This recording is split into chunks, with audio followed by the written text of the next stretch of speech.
Nuwun para pamirsa pandemen waosan cariyos basa Jawi ingkang wonten laladan pundi kemawon. Pepanggihan malih dening kula Hadi Pamungkas ing cariyos basa Jawi. Purwakane ngatur pambuka kula, mugi panjenengan sedaya tansah pinayungan karahayon saking Gusti Kang Murbeng dumadi. Ing kalodhangan menika kula badhe ngaturaken salah setunggaling cariyos cekak anggitanipun Sukip Junairi kanthi irah-irahan Gladrah. Kados pundi lampahipun cariyos? Sumangga dipun pidhangetaken. Sore iku angine midit, mega tipis nyaput pamore rembulan tanggal tengahan. Wit-witan pinggir alas jati katon mentiyung katiup angin ketiga. Rembulan panglong moblong nembus pang-pang jati brondol merga brindil godhonge. Hawa atis nanging ora kuwasa nyirep panase ati kang kemrungsung. Misti ninggalake omah kepara gasik jalaran esuk mau nampa kencengan anggone nebasake brambang. Atine medodok mengko arep golek mungsuh sing tanggon. Batine kemrungsung gelak jangkae enggala tekan omahe Kadir sing jagungan bayi. Di mandheka dhisik, pangundange wong kemulan sarung pinggir lurung. Karepe ora mandheg jalaran dheweke kuwatir menawa mengko ora oleh mungsuh banting bendol ana jagungan. Di, Misdi, mandheka dhisik to. Pangundange diambali, sing diundang balik kanthi jangka kang abot. Kegambaran mungsuh main ana kalangan semliwer ana telapukan. Wong diundang kok orang rewes. Piye sidane mengko bengi? Pitakone wong kemulan sarung kuwi bisik-bisik saja ngemulgati. Sida wangsulane cekak. Lah jam pira? Pokoke jago kluruk pindho aku merono. Lah endi ngene? Karo nglintirake jempolan karo driji liyane sasmitone dhuwit. Mesti kaya dielekake adate dheweke meneh dhuwit kontrak menyang makelar klasteri sadurunge mlungker ana sentong kulon omahe Rondo Mirah. Wis nyoh, mesti ngulangake lembaran biru terus geblas sing nampani mesem kalegan. Angin sore atis njiwiti kulit ora bisa nyandhet karepe.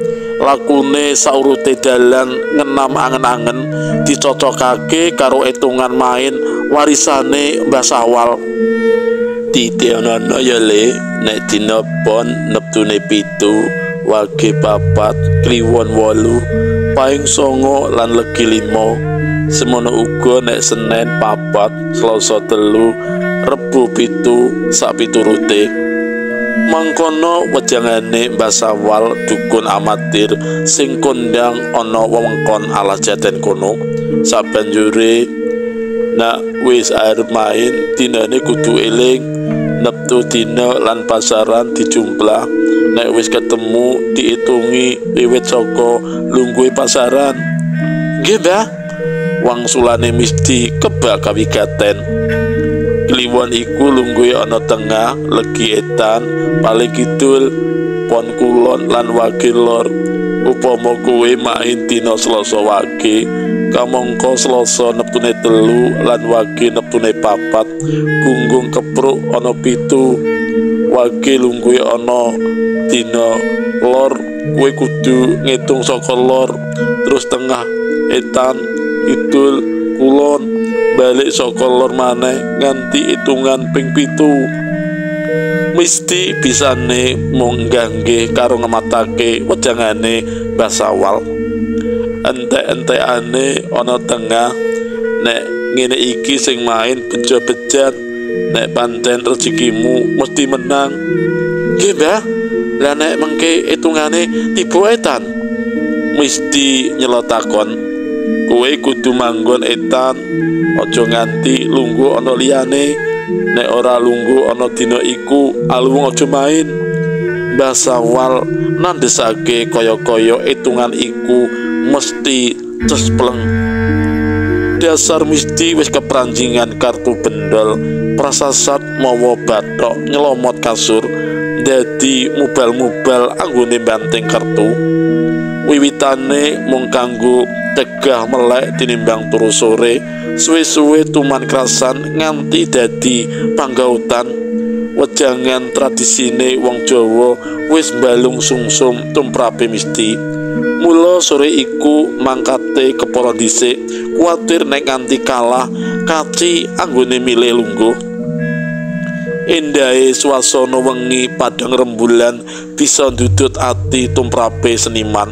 Watu grasak saurute dalan, sawah mereng gremet munggah langit nambahi kayungyune ati kang nyipati. Jangkai mesti kala-kala kandhek nyandung watu ligan, ora krasa damar padang katon sulake kumrunge wong wiwit keprungu. Mesti tekan jagongan, saiba kagete bareng weruh beberan kloso wis kebak wong. Trembelane batine misuwi awake dhewe, atine semplah. Mestine dheweke kudu lungguh madhep ngidul miturut itungane swargi Mbah Sawal. Awit dina Senin Pahing neptune 13, nanging kalan dhisik karo Juki kebayan pucang kanggo nutupi gelane mesti mung ndelok ora arep main. Di, ayo kene digenepi, kurang siji kurang regeng, pangajake mandor mul sing ngenteni mungsuh. Durung nganti mesti wangsulan kebayan Juki rambut gulnem. Ayo to kene, wong duit pitik wae ra doyan, dipakane rayap paling ya mung dikrikiti. Mesti bingung atine, sida main apa ora? Nek sida ateges nyangoni kere minggat, ning nek ora dheweke rumangsa rugi anggone mlaku. Jan-jane nek weruh bendol kosong tangane gatel ning ora manggon lungguhe dina aluwung aja main. Mesti tekate ngukui wejangan iku. Gak wangsulane cekak. Tenan to, mengko nek ana sing ngenggoni gek-gek getun kowe. Guneme mandor mul jajaki atine. Sing dijajaki malih tida-tida tumlawung mabrung sundul ngawiyat. Suwung batine perang sabil, nanging dasar wis kepanjingan setan bendol akhire nekat arep main. Anggone main dadu dek emben kae tanpa hitungan ya menang. Mula iku sing kanggo pathokan. Ya wis tak gunane nek ngono, ujare mesti mantep. Lah rak ngono meh kabeh sing ana kalangan padha bengok bareng kaya kur tanpa dikomando. Ngono kuwi bodo tenan Di, apa perlune menyang mainan? Bayan Juki kelangan atine oleh mungsuh sing ora ana balung erine, sing dibombong kebrongot atine rumangsa diremehake, mulane manut kaya kebo dikelo. Kertu brinte soklat diucut mesti ngedum sarampunge, mungsuhe graya-graya sak ngetokake duit. Mandor mul nyelo gunem, lo teliman ditarik 1000, pelang wul, bendu ya wul. Ya, kabeh wangsulan bareng. Bendol-bendol ndilir gumanti goleki pasangane ana sak tengahe sing lagi mburu untung. Pakaryan iku wis dadi panggautan tumrape wong-wong pinggir alas Jaten perenge Gunung Anjasmara imbang kulon. Rembulan manjer tengah langit rada edan pratandani wengi wiwit gremet. Saindenging kampung katon sepi mampring, mung swara braukan keprungu mecah nyenyet saka arah jagongan. Suarane iblis kalegan oleh memangsan lembaran-lembaran biru sing lagi main ora mailu ademe wengi, mung gambar bendol domino kang diajab bisa ngrombak nasibe wong iku. Ora kelingan wong kecamatan oprak-oprak tunggakan pajak lan maneh yen iku ora nggone jagungan bayen mesti wis digrebeg digiring menyang kantor polisi. Kebayan Juki wiwit goreh lungguhe ora jenak sedelok-sedelok nyawang jaba sajak ana sing diarep-arep. Senajan wis oleh sing digegem nanging panggah ora jenjem. Mesti uga goreh mergo ora nyekel kertu kepenak.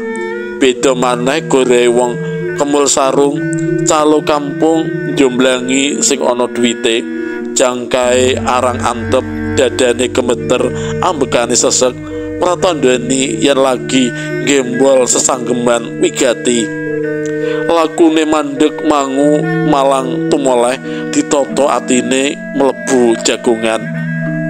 Anu Pak Bayan, dipadosi lurahe dirantos wonten gerduetan ngebuk, guneme pedhot-pedhot. Nek ngono iki cekelen dhisik ya. Rinde asu dikite Bayan Juki ninggal kalangan, ninggali mungsuhe ati kang klenger. Wengi saya nglangut guyu renyah mboko setitik suda kasilem geteme ati kang koncatan duit. Jago kluruk sesautan ngileni kupinge Misdi, lambene ngeses kaseling pisuh sak kandang. Mungsuhe amblas ngeruk duit saka anggone nebasake brambang ngisor jati cilik tegalan petak 16 panduman saka mantri alas. Bendol-bendol mubeng ora ana takere, lembaran biru pating sliwer pindah tangan. Pikirane Misdi katut munyer seser nalari peteng semrawut, swara bekah-bekuh kala-kala ngederake lambene. Jago kluruk isih dumeling cetha, Misdi ninggal kalangan, ninggal bendol-bendol. Lakune abot, jangkai dipeksa, wengine atis tansaya nglangut, suarane jangkrik lan walang godhong isih keprungu sajak nyengenges Misdi.